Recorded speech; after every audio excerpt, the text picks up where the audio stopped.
It's a great honor here that I would like to introduce our first keynote to kick off Source 2010. Andy Purdy, for those who don't know, has been active in the info-security space for a long time, to say the least. The first 20 years of his career, he was an attorney with both DOJ and then acting general counsel with the U.S. Sentencing Commission. In 2004, he was tapped to become the National Cybersecurity Czar at DHS, the acting director for NCSD. He, as far as I know, to my knowledge, has been the longest acting director. And I don't know if that's a merit or a detriment to your CV. Since then, he's been on numerous advisory boards and panels and commissions. He's co-director of the International Cyber Center at George Mason University. And recently, he was named, all this is in his spare time, of course. Recently, he was named as the Chief Cyber Security Strategist at CSC, where he's leading their IT assurance strategies and IT security architecture frameworks. It's a great honor to introduce Andy, who's a good friend and speaker here. Andy Purdy.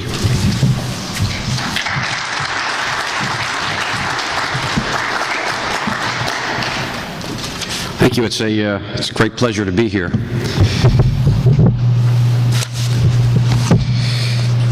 How many of you participated in the Cyberstorm exercise a few years back? One of the first national cyber exercises was Cyberstorm in 2006. The participation was pretty good across the private sector and major folks in the government.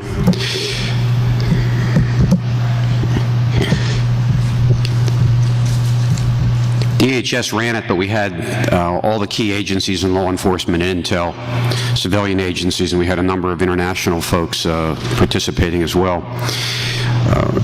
We gathered a group of folks from across the government after the first Cyberstorm exercises. We were talking about the lessons learned. And I think there's some things we can learn from some of these situations, and I hope at some point we will begin to learn some of these lessons. We had Department of Defense, NSA, CIA, FBI, all the major civilian agencies, and we met and we were talking about the kinds of cyber attacks that we were concerned about. And people were brainstorming, and in fact, it was a little disheartening as people were coming up with different kinds of scenarios. And we had just finished this Cyberstorm 1, and it was pretty clear we had some work to do. I vividly remember a representative of one of the agencies, and I probably shouldn't mention even which one, who kind of summed things up for the sense of people in the room, and he said, "We're doomed." And there was nervous laughter. And we said, well, okay, it kind of seems like we're doomed. And then this was not a classified meeting, obviously, but it was not open. And so then we were talking about, okay, well, we're doomed, but what do we do about it? What do we do to try to position ourselves better?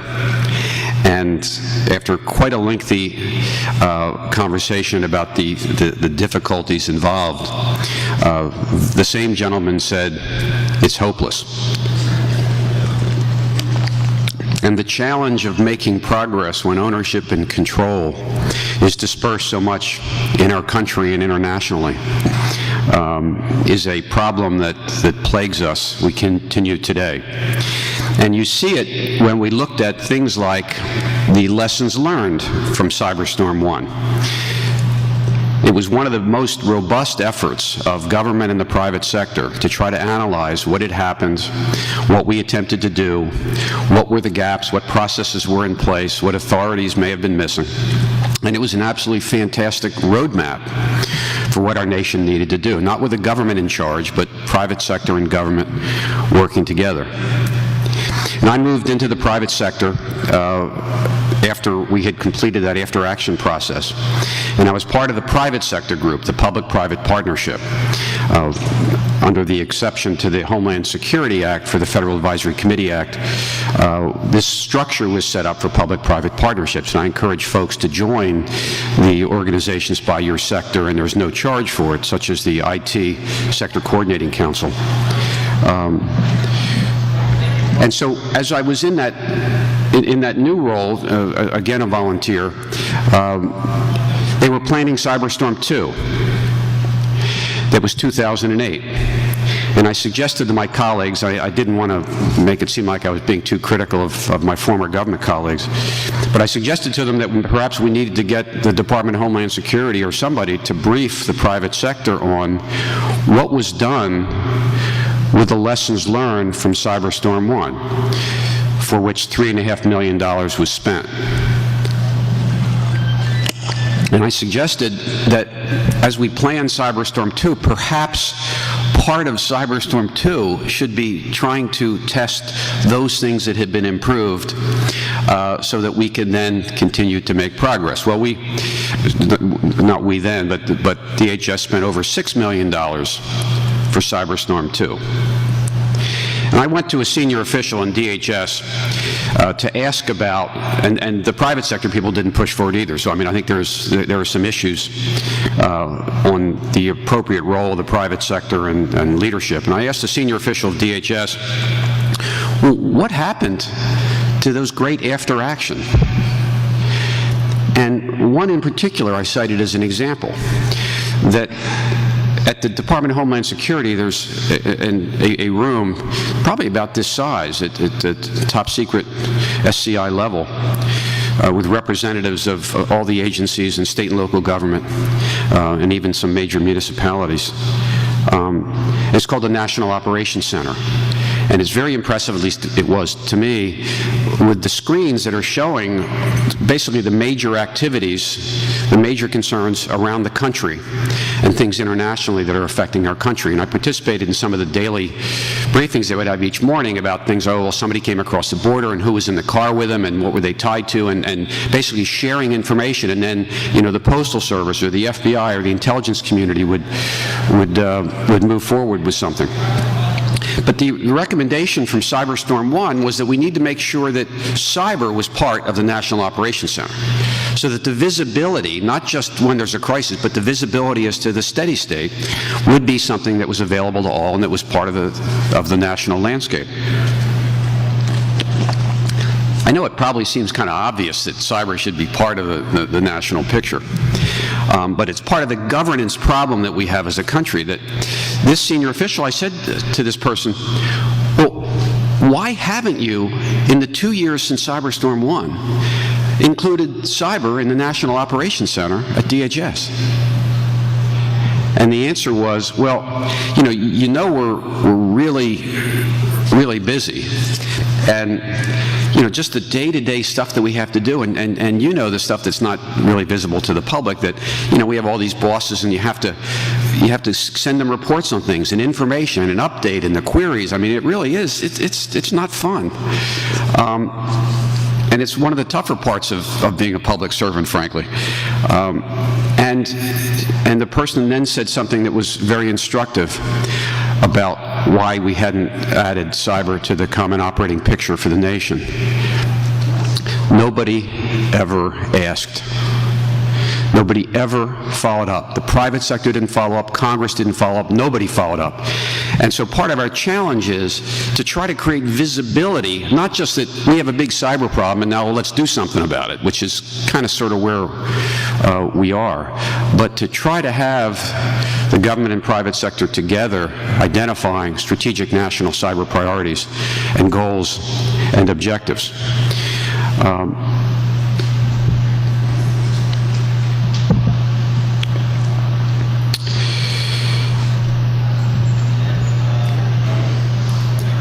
We move forward from that day with the General Accountability Office did a report, and frankly, although we'd been the subject of some difficult GAO reports when I was in the private sector, I reached out to them to provide some input after Cyberstorm 2 about this problem. And I think they put out a pretty good report on it.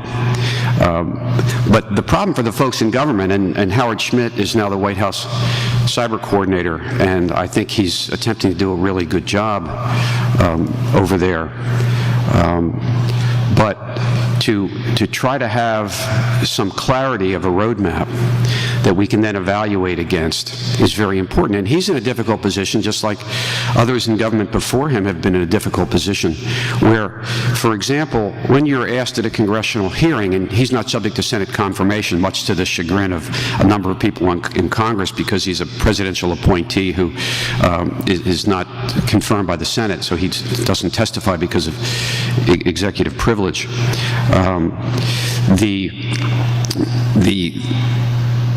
When you are testifying and somebody asks you the question, as I was asked a couple of times, for example, is the nation's budget for cybersecurity adequate?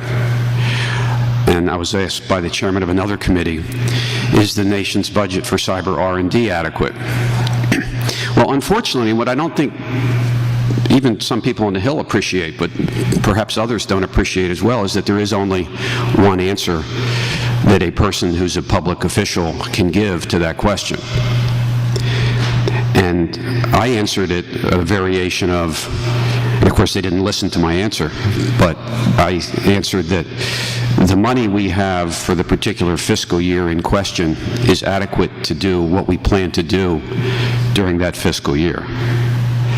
And so the opportunity for something like the after action from Cyberstorm that creates a roadmap informed by government and the private sector of these are the major things we need to do, because that's not just, a public official can't say, I need all those things, because he or she has to go through the agency process. DHS, you have to go through the agency process of DHS against all the competing considerations, not just in Homeland Security, but everything else at DHS, of which there's a lot. And then you got to go to the OMB process, then you go to the Hill. So you don't have the advocacy for the broader picture of a major leader. And, you know, the White House official can't do it either. Well, I think public officials can do it, but generally they can only do it once, because they won't have the chance to do it a second time.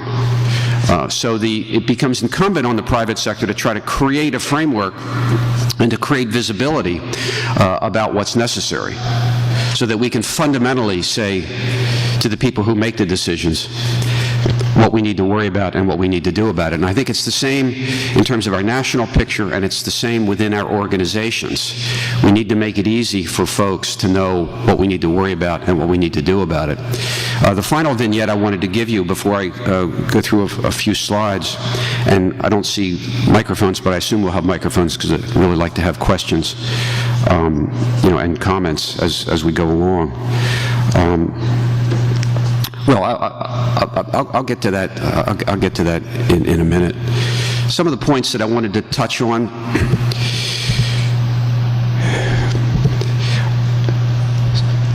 Cyber is the ability to operate in cyberspace to achieve your results and not those of your adversaries. For me, having experience is only valuable if we learn from it. And I know in my personal life sometimes that's difficult, and it's frustrating, and I have a daughter who's almost 16, and I'm trying to teach her how to drive now, and you realize that things that are instinctual to you are not instinctual to them. And so that when you have the sense that, you know, we're going downhill, and even though I know you're not pressing on the accelerator, we're going faster and faster, you know, and that stop sign's coming awfully quickly. Or things like, well, if I would keep the receipts for my taxes and put them in the folder right away, then when comes April, not January or February perhaps like some of you, but it comes April and you got to do your taxes, that stuff's right there. And if you make estimated payments like I did, you got to not only pay them, it's great when you do, but you got to write it down and you got to put it someplace you can find it. And you learn, I don't know about you, but I have a tendency to learn some of those lessons over and over again. Information sharing is very important. It's one of the tactical things we have to do. But if I'm in one more of those public-private partnership meetings in Washington where people say, we need more information sharing, Why don't we have more information sharing? Let's have more information sharing. It just makes you want to scream. You know, that's fine, but we got to go farther than that. We got to set requirements. What's the information we need and from whom? Because a meeting where you're in the, and we love good meetings in Washington, perhaps folks do here and everywhere, we want to get through the agenda and we want to be able to say we had a good meeting and we want to have a lot of activities. But if we don't know where we're going, as they say, any place will do. I fundamentally believe we need a strategic approach to the cyber challenge. We talk about people, processes, and technology. We need the same approach for the major issues that face our nation and face the global information infrastructure. And I believe a strategic approach is fundamental for our country, and it's fundamental for each one of our organizations. And I'll respectfully suggest a couple ways to consider doing that. I think stakeholder collaboration is critical at each level. And whether it's the nation or the organization, I think it's fundamentally important. I spent some time with the Software Engineering Institute at Carnegie Mellon, and they led, what I thought was a very exciting effort called the Resiliency Engineering Framework. And their concept was that you needed key folks who understand the organization, need to be part of not just a one-time thing, but a dynamic engagement to achieve purposes in the long run. And so they were focusing on business continuity, disaster recovery, security, and IT operations. So they wanted people fundamentally whose focus was what I think is the focus for our country in some sense, and our organizations in a real sense, to achieve our mission, to advance our objectives. That's what IT is about. But that you need those key stakeholders to be engaged in an ongoing basis to also do what I think are two other critical things for organizations in our nation. One is risk management, and the other is saving money. Because increasingly, our organizations, we have the battle of dollars. Now that I'm in a publicly traded corporation, you see it firsthand. It's quite real, where overhead is almost an epithet in a way.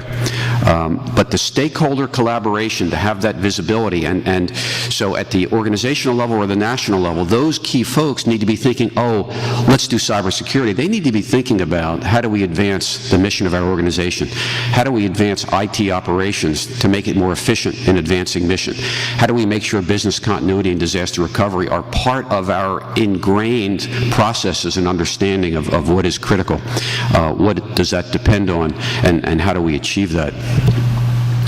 Threat information is important, but risk should be the driver. One of the lessons that I hoped we learned, but I guess we probably have to learn it again, is that we want to try to have a risk-focused approach rather than threat. In other words, we don't just wait till we know that somebody is thinking about flying planes into buildings.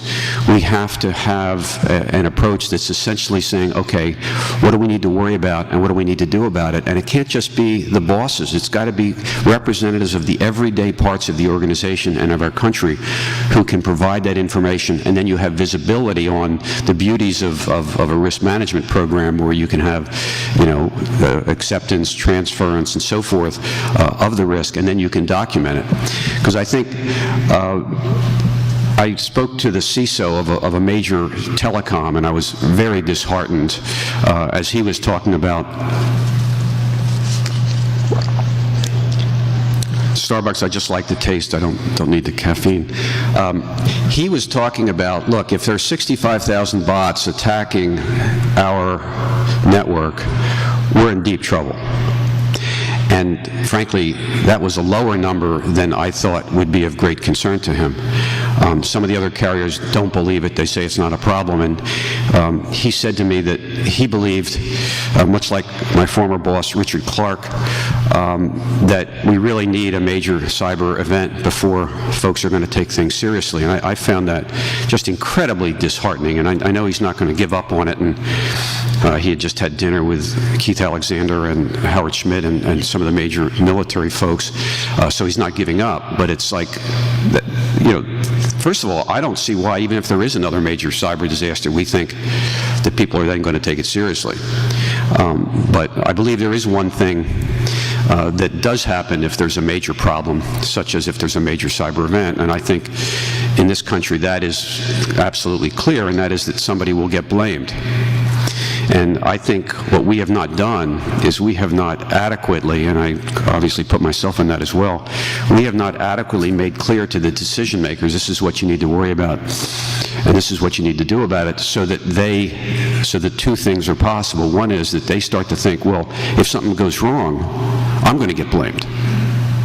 And the second, the other side of the coin, is that we need to make it easier for folks to do the right thing. I heard a panel yesterday of 3 staff members of some Senate committees that are studying the various kinds of legislation.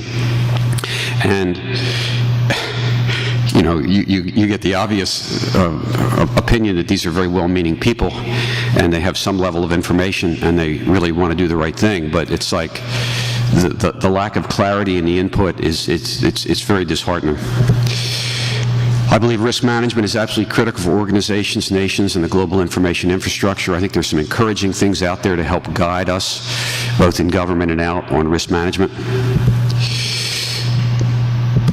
I think you're quite aware of the various threats out there. I'm struck and was in some conversations recently about a category of threats that has been over-categorized, the advanced persistent threats, which I think is actually a more specific thing than it's now being used for. But the idea that malicious actors who are sustained adversaries, who have capabilities and are well-resourced and who have time, are doing new and different things that are very hard to find. And so one of our great challenges, one area of information sharing that I think is critical, and that I think the private sector has to step up through major groups like the Business Roundtable and say, okay, wait a second. You guys, meaning the folks in government, and sometimes it's information they get from defense industrial-based companies, and sometimes it's others, where they get the information and they classify it.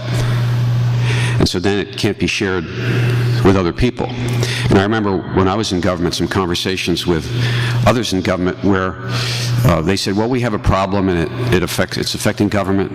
It's a fairly famous problem, and it's affecting some of our defense industrial base, some of the government contractors. And so the question was asked, well, shouldn't we share some of the information so that we can give it to others outside the defense industrial base so they can tell if they've been impacted? I mean, they might figure it out anyway, but, you know, if you can give them something to look for, you know, can make it a little bit easier. And the reaction was, well, first of all, we don't believe they're being impacted. We don't think they're affected. Of course, there were public announcements from the UK and Canada and Australia that kind of led me to believe that, well, you know, it looks like some other countries think other people are affected. And so what I was told was, well, if we share this information with the private sector, you know what the private sector will do? They'll protect themselves.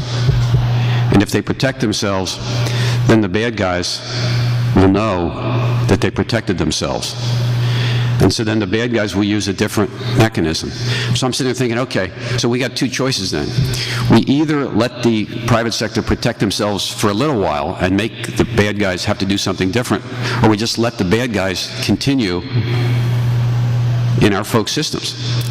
And it's like, okay, well, we've got to say there must be some way, and there must be some way that we could share some information that could help the private sector find out if there are problems and the extent of the problems and protect themselves, that could be separate from the information about who the bad guys are.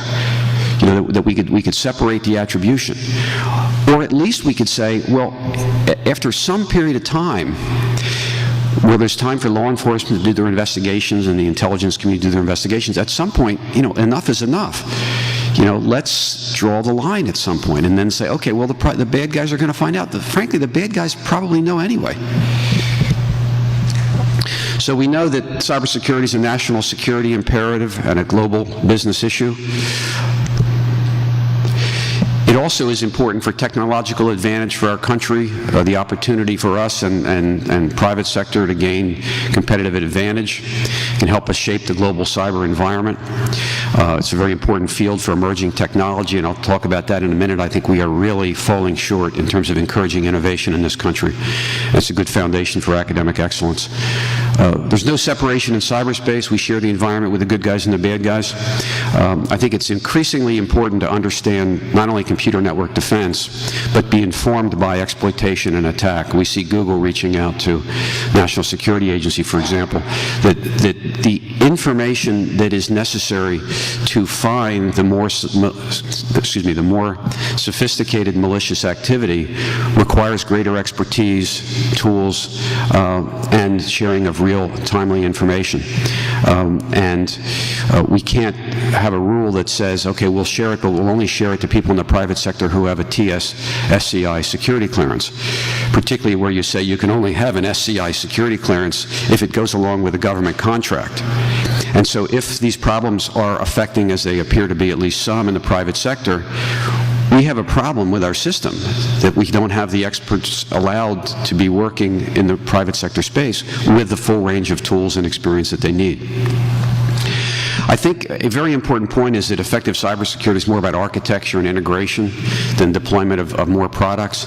And so trying to get to the point that we have a benchmarking capability of what are the critical capabilities, what are the principles, although it's, security is a journey, not a destination, the principles for an intrinsically secure architecture, the design and engineering and architectural principles that go into that, and then the ability to do a benchmarking against that for companies who have information that needs to be really closely protected. Obviously, the key stakeholders within the organization need to be evaluating how critical their data and information is for the functioning of their organization and what level of protection information needs, and the benchmark could be applied against that. So we know how dependent we are.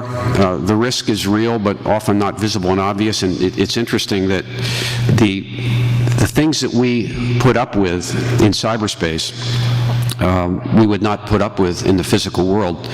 I was at an exercise about 6 weeks ago at the Office of the Director of National Intelligence that was trying to inform the creation of a national cyber deterrence strategy.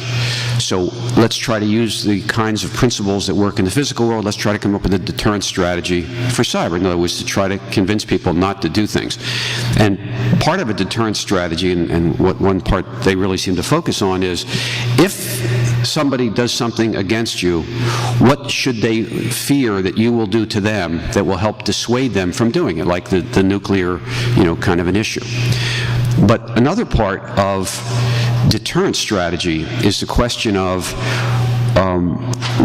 how difficult, what is the cost and difficulty of the bad guy doing the things that they want to do? And if you make it too easy for them to do it, that's going to make your deterrence strategy all that much harder.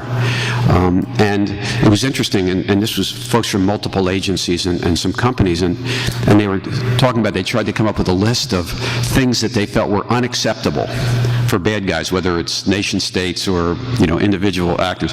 Here's a list of things that are unacceptable, and we're sitting there looking at the list. It's like they're doing that now, So we have to have a little reality check here and say, okay, well, we've got to do something about cleaning up our defenses, our ability to detect, our active defenses, so that we can get to the point that we can try to keep people from coming in.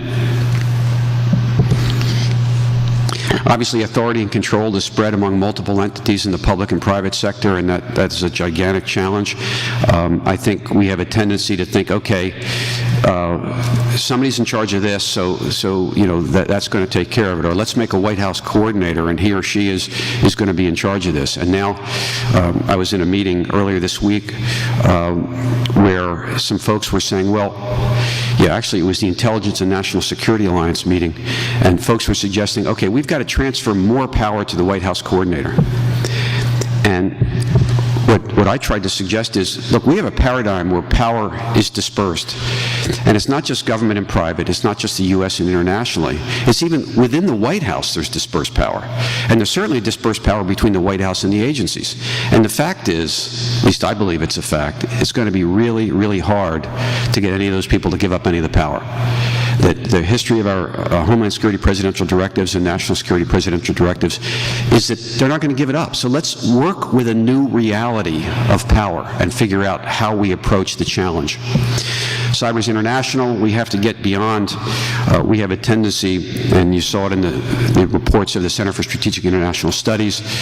You saw it in the 60-day review in the White House, where there is a lack of appreciation for the centrality of the international nature of cyberspace. It's not like, okay, we got a whole bunch of stuff in this nation, okay, now we got some international issues, like, okay, we've got domestic policy and now we've got international policy. It's all connected. It's all related.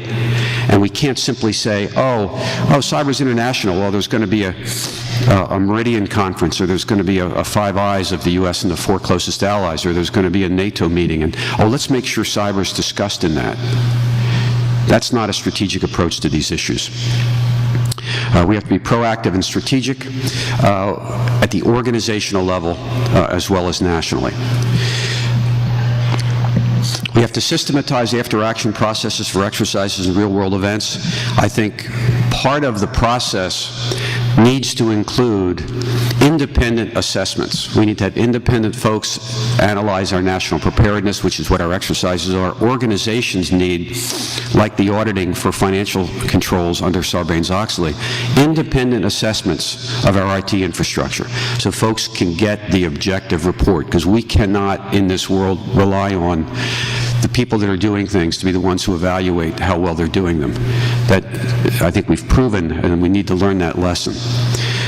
I think the risk management program can facilitate and prioritize planning, decision-making, and resource allocation. I mean, the beauty of risk management, and although I heard last week somebody say that, risk management programs designed to get rid of all risk, I think those of people who deal in the real world realize that that's not even a stated goal of it. I mean, we are really talking about managing risk and prioritizing resources and having greater clarity as to what we're going to do and when we're going to do it, and the roadmap down the line for it. The strategic approach should be grounded in architectural design and process principles.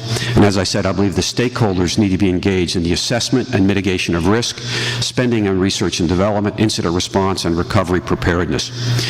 We have a complex infrastructure that we're trying to be concerned about.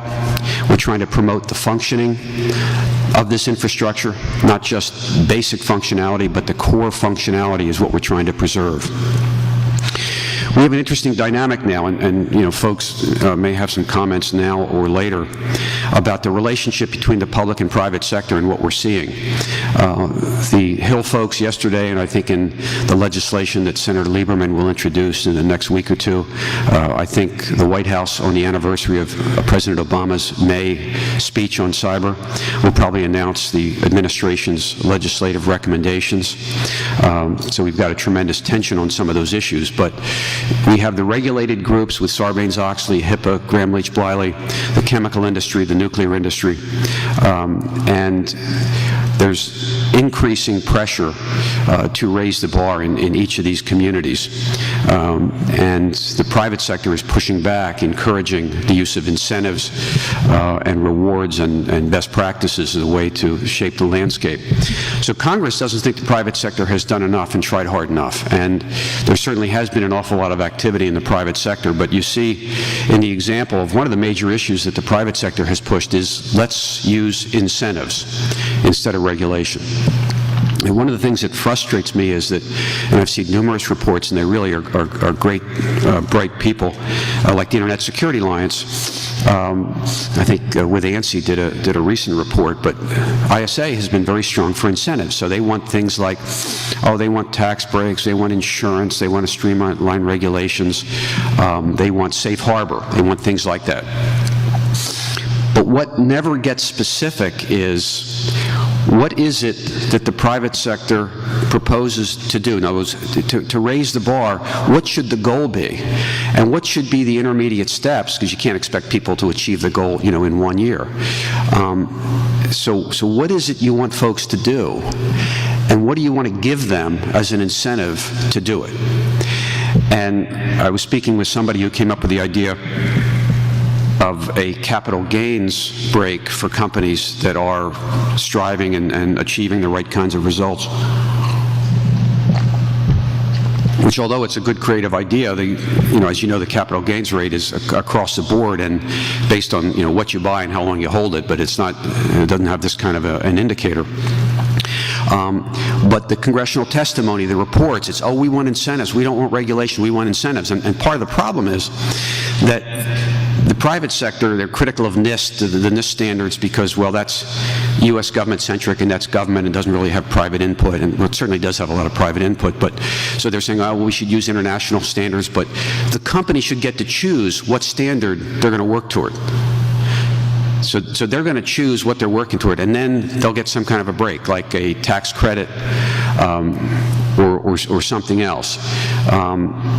But they don't want to say, let's use ISO 27001 or 2 or whatever. They don't want to say that because they're afraid if industry voluntarily says, this is what we should do, these are the best practices we should follow, even by sector, that the government will then mandate using that standard.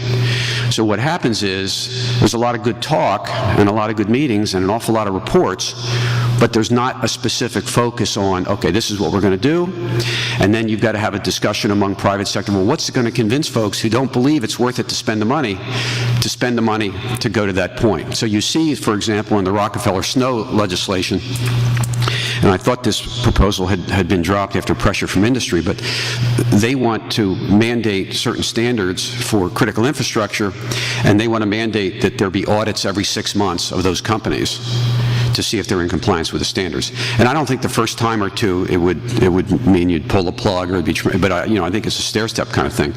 And obviously that's considered by most of the private sector as like really jumping way ahead and really becoming prescriptive rather than process-driven.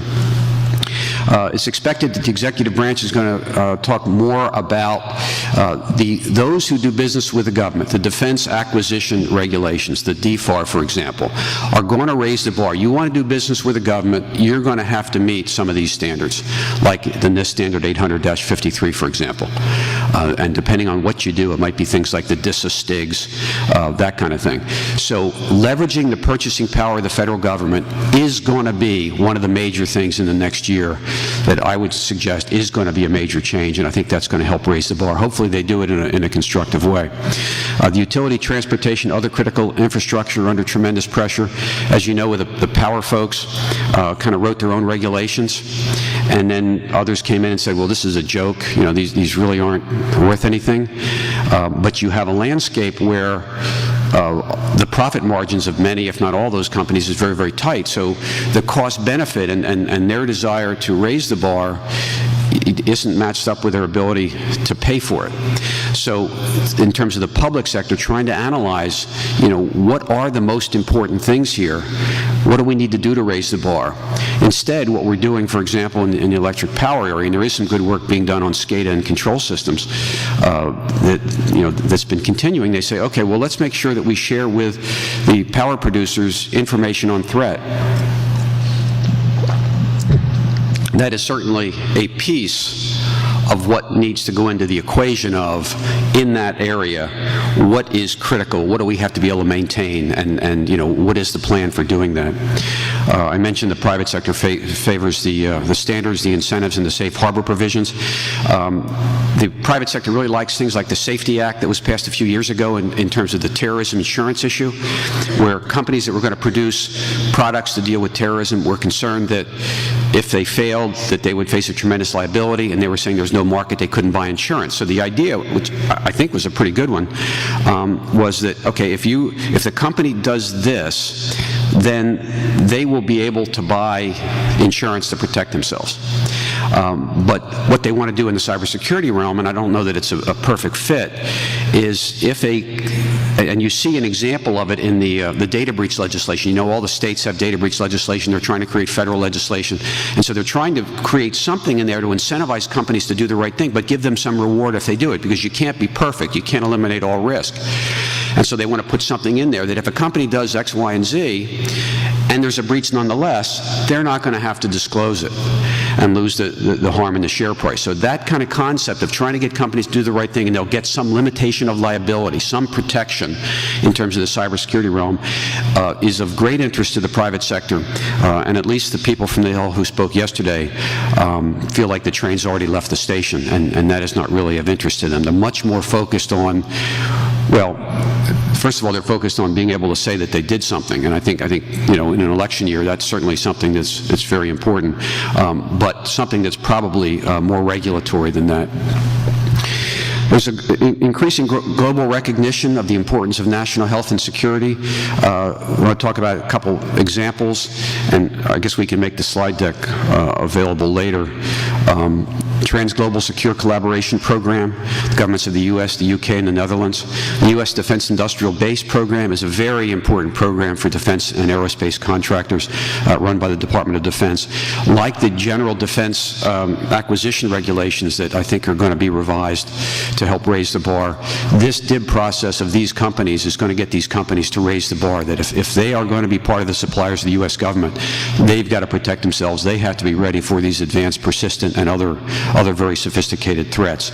They're letting some additional companies, my company has joined a pilot program for Defense Industrial Base, and I think it's if your company's eligible to join it, I think it's a great thing. The Australian Defense Industrial Security Program and the Australian Industry Capability, they were doing some things similar to the Defense Industrial Base. Incidentally, Australia is also considering some things that, if we have time, we'll talk about in the malicious activities work that is necessary in terms of ISP filtering. ISP filtering of malicious activity. There's a wonderful report written by the Australian government about ISPs and filtering. Of course, the U.S. Comprehensive National Cybersecurity Initiative, some unclassified aspects of it were recently revealed, and it gives some indication there really are some very good things that are happening in the government, and it is making some progress in helping the government. And I think they're struggling with how they can translate some of that to help some of the private companies more. So the DIB initiative, Defense Industrial Base, trying to make access to the threat and vulnerability information. And they are also working with, there's a pilot program with civilian folks. Department of Homeland Security is creating the National Cyber Incident Response Plan. And, you know, we love acronyms, the NCIRP, of course.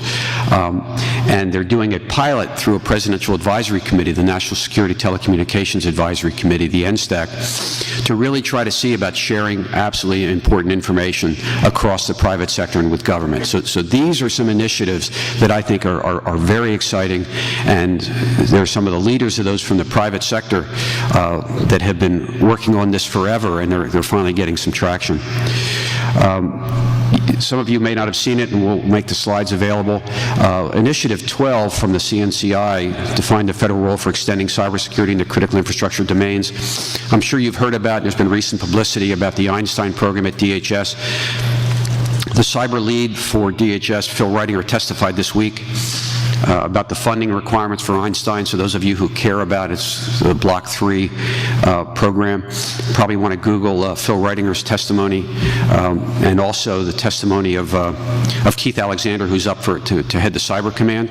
Some of that issue about the military role, the NSA role versus the civilian role, and how and whether and how they're going to share technologies and information with the private sector so that folks are more capable and more ready to find and stop, or at least minimize the losses from some of the more sophisticated threats.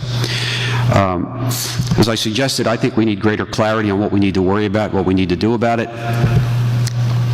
So I'm suggesting that we form basically a leadership committee, a steering committee that would be chaired by the White House Cyber Coordinator, made up of senior representatives of the 6 or 7 major departments that have existing authorities, because I do not believe, although you can work in parallel to try to change authorities, I don't believe we're going to change them. And we need representatives of the private sector on that group, and they would serve like a board of directors. No extra power, just folks bringing the power in. You have the private sector representatives that are from the current public-private partnership, and that group would meet, say, 4 times a year. And they would help to shepherd and create the framework for a strategic approach to cyber risk. And I think they need to identify strategic national cyber priorities that can then be, goals can be set from the public-private partnership, milestones can be set, and then we can track progress. And I think, so I believe those are cyber risk, preparedness, malicious activity, and research and development. And the idea of saying, okay, we're going to work these areas, and then the information goes up, and you've got visibility, the Hill, OMB, the White House. This is what we're trying to work on. We need to create a national cyber risk assessment, strengthening the classified one that exists. We need to identify our objectives. Where are we going in terms of common operating picture? Where are we going in terms of the National Cyber Incident Response Plan? The ability to detect, to analyze, to respond, and recover. A meaningful malicious activity and cybercrime initiative that prioritizes who are the most significant bad guys, who's enabling them, and I think that's one of the critical points, and research and development. We've been talking for years. We need more cyber R&D. But we don't have it, and we don't have the visibility that this is what we need to worry about, this is what we need to do about it. At DHS, we created a strategic plan for cyber with the mission, the vision, the goals, and the objectives and the milestones. And when I ran that up through the hierarchy, and of course I had to do it through DHS, so it did not and could not have visibility anywhere else. But nobody was pushing for this kind of thing, and that's essentially what I'm suggesting that we need to do, not just another high-level strategy, but something that's saying these are the strategic priorities, these are the goals, these are the milestones. And when our strategic cyber plan got to a very high level in DHS, it was rejected. We were not authorized to share it with the public sector. And it was rejected because by specifying goals, objectives, and milestones based on time, it would be easy for people to know if we failed. And that was precisely why we wanted to create such a plan, because we wanted to be able to have, like the after action from Cyberstorm 1, this is what we need to do, and this is how we're doing on it. So if the senior folks come together quarterly on what's the status, where do we stand, they share the responsibility to make it happen, to be accountable. That if something goes wrong, they're going to be blamed. But more importantly, making it easy for folks to say, this is what we need to do, and are we doing it? So we need the critical stakeholders, identifying critical functions, assessing and mitigating risk, plan and building capacity for response and recovery, using standards to drive risk reduction, exercise to identify gaps and improve, and pursue innovation. We need that. Each organization needs that, and our nation needs that. We mentioned something about R&D. We've been talking forever about R&D, and I think R&D is great, but we have exciting new technologies. Perhaps there's some here, perhaps there's some showcasing at some of the tables downstairs. But we are not sharing information about what our security requirements are, what products we've had experience with, what works and what doesn't work. We need somebody in the government to take the lead, working closely with the private sector to say, okay, these are the critical things that we're worried about. And maybe you might say, you know, endpoint security, or the ability of a citizen or a bank customer to deal with a website to do a secure transaction. The ability to have enterprise management, the ability to see every device connected to the network, the security status of every device, to see whether you're in compliance. So basically say, okay, well, let's share information across the agencies of what are they doing for each of these, and you can't do everything, but each of these. What works, what doesn't work, how well does it work, what's the ROI, what are the challenges? And then say to the private sector, for these areas, what can you do? Step up to the plate, not just at a Gartner Magic Quadrant level, but specifically, what can you do? What's your definition of how quick or real time? And then you share that information, and then when the folks in the government are going out to do the contracting efforts, hopefully they have to review and they've got access to it. And the companies that want to compete, they can say, well, this is where it stands. I can do better than that. I can meet requirements you guys haven't even thought of. That's innovation. And although we want R&D, there are great companies out there that can really help provide real value to government and private sector organizations every day, and we are just not systematically encouraging or pursuing that innovation and that information sharing. To me, it's just obvious that we ought to be doing this. And even the cross-agency RFIs, requests for information that go out from agencies now and then, although they're not all stacked, it's not a regularized process of improvement and innovation and encouraging innovation, and even sometimes funding some of these things, going beyond like the InQtel, the narrow funding, to try to encourage some of these technologies. So trying to identify requirements for resource allocation for risk mitigation, response, research, and development.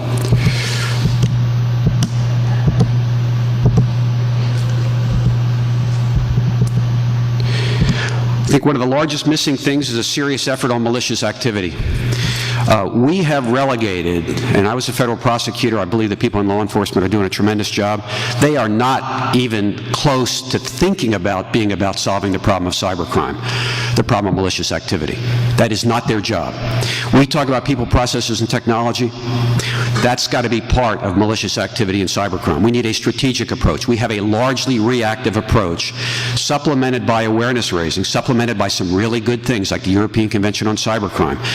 But to hear people in 2010 say, oh, we need a big arrest of a bunch of bad people. If you think for 1 second that the bad guys are going to be dissuaded from the biggest publicity you'll ever get about malicious activity, you got another thing coming. Because you know the old story or whatever, that the bad guys don't think they're going to get caught, the good guys think they're going to get caught, and the bad guys are generally right. Particularly in cyberspace. We have the ability to identify who are the most significant malicious actors in cyberspace. And we have the ability to know who's enabling them. Just like in terms of cyber attacks, we may not know who's ultimately behind the bad stuff coming from an IP address. It might be originating there, it might be coming from someplace else. But we know which ISP that IP address is under. We have to go with the information we do have. And I'm not just saying, go blow up the IP address. That's for others, that's for Title 10, Title 50. I'm saying is, we've got to basically say, the bad guys have to be able to connect, they have to be able to get financing. And although maybe we don't know who they are, we can help cut them off. And in terms of attacks against this country, we're talking about, oh, we're going to protect ourselves. I've seen some of the military requests for information. Oh, we got to protect ourselves, and they put these scenarios in, and okay, then let's use our offensive capabilities. Like, wait a second. If you can't stop the traffic, and you can't find who's actually behind it, you've got to try and addition. There's a space between defense and offense. There's going to the ISPs and blocking the traffic of the bad guys. When things really happen, we've got to be ready. If there's going to be a serious attack on this country, if we have to get an executive order to block the traffic that comes in the undersea cable by Silicon Valley, to block certain IP addresses or IP blocks, we've got to be ready for it. We've got to protect ourselves, and we have to be proactive and strategic in doing so. Finally, we can't connect the dots in the United States in terms of malicious activity. It is really unbelievable. Our paradigm is IP address and signature. We are not collecting and sharing the information behind the IP addresses. And nobody is requiring the companies who sell the IP addresses, kind of the bulletproof hosting, to provide real identity and real payment information.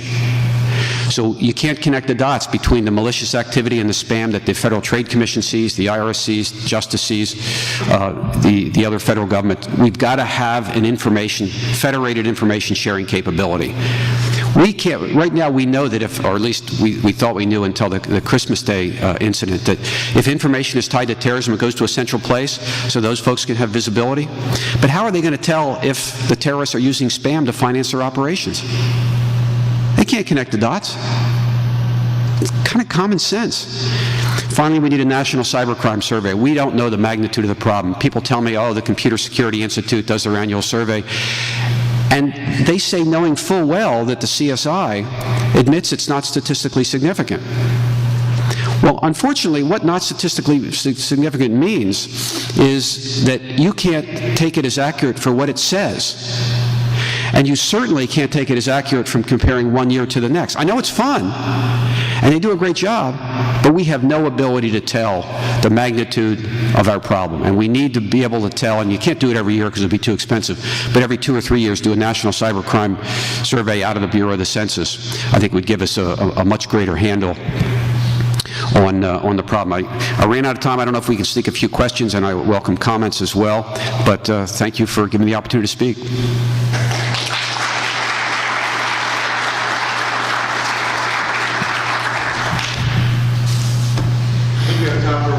Questions, but I think Andy's here the whole afternoon, or when do you take off? No, early afternoon, I have to go. But comments are welcome also if you...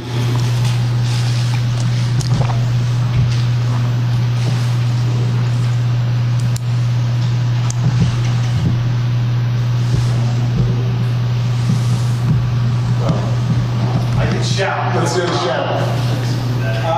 Has there been consideration to establishing an international agency, similar to, say, International Atomic Energy Agency, They would go around and basically evaluate cybersecurity programs, say, in different countries, and give them a rating or something, and translate that rating, and let countries go, okay, you got a rating of 3, so here are these economic sanctions or things I won't do with you. You got a rating of 10, I'll trade more, and I won't put tariffs on your stuff, and we'll do a nice trade partner. Somebody thought about doing that. I don't think there's been serious consideration of such an idea.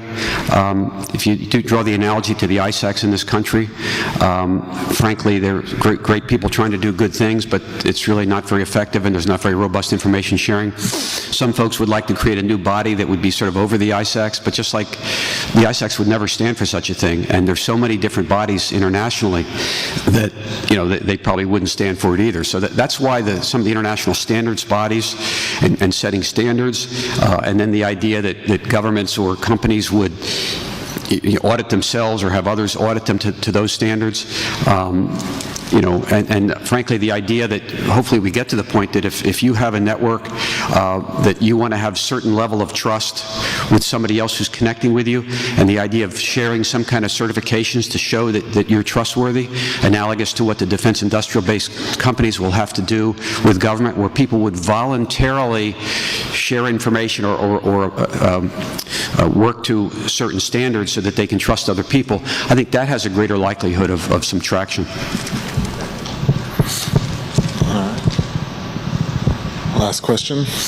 And by the way, if the question is difficult, we'll be out of time.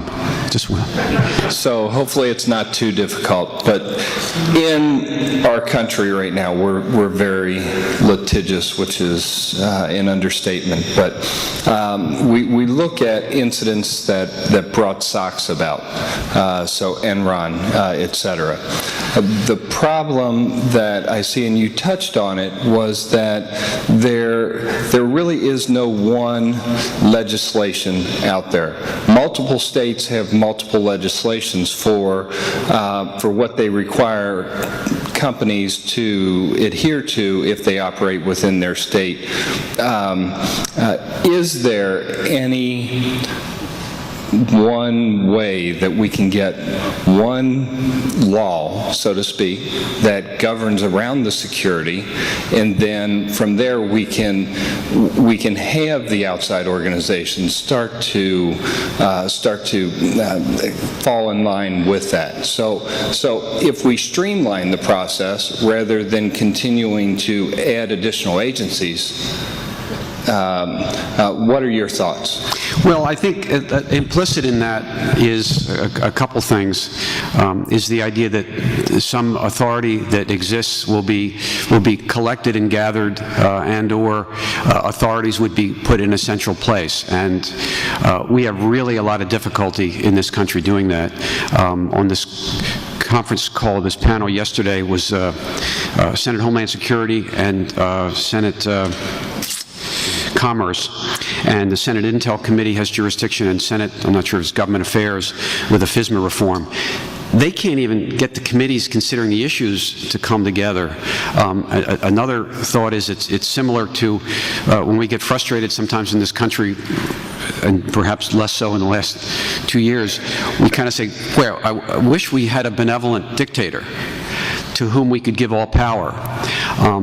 I think the concept, and I've got a chapter in the American Bar Association book called Homeland Security that just came out on risk, and the idea that the fiduciary responsibility of boards of directors to their shareholders or to their owners.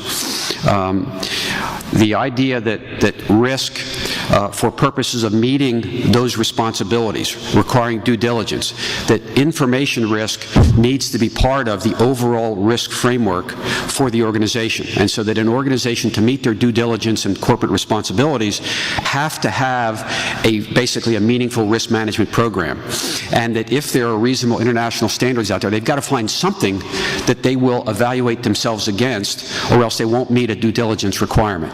And so although that is almost a many points of light kind of thing, but the idea of raising the bar And frankly, I think part of it has to do with the innovation. If we can make more visible or create a system for sharing information about tech security requirements and who can meet them, it would make it harder for corporate people to turn a blind eye. So, for example, the financial sector. You know, folks say that that's one of the most advanced sectors in cybersecurity, and in some ways they are. I was at a conference in Stanford a few weeks ago, and somebody from the FDIC was speaking about it, and I asked her the question, because she was saying, oh, they're great, they're forward-looking, whatever. I said, okay, wait a second. Now, this is one of the most advanced sectors, and in 2009, banks were defending lawsuits from customers, not individuals. It was from governments and corporations, because people with malware on their computers had their username and password stolen, the AHC funds transfer stuff that was written up in New York Times and Post and other companies. And so the banks defended the lawsuits, saying that under our terms of use, our only requirement was we could only give your money to somebody who gave us your username and password. That would be a complete defense to the suit. So if we can raise the bar on I mean, that's outrageous that the financial companies would use. They know full well there's malware on those computers. They know full well, or they should, that authentication alone, however great, is not the answer. You need authentication plus security. And so the due diligence idea, if it becomes known and there becomes visibility in this industry or this sector, these are the best. Here is the standard against which to judge. And then the corporate folks, as part of the normal risk stuff, they should make sure with independent audits that they're evaluated against that standard. Not a government-imposed standard, but some private sector-developed, internationally based standard.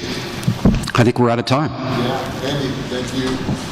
Andy, thank you so much for taking the time to come visit us.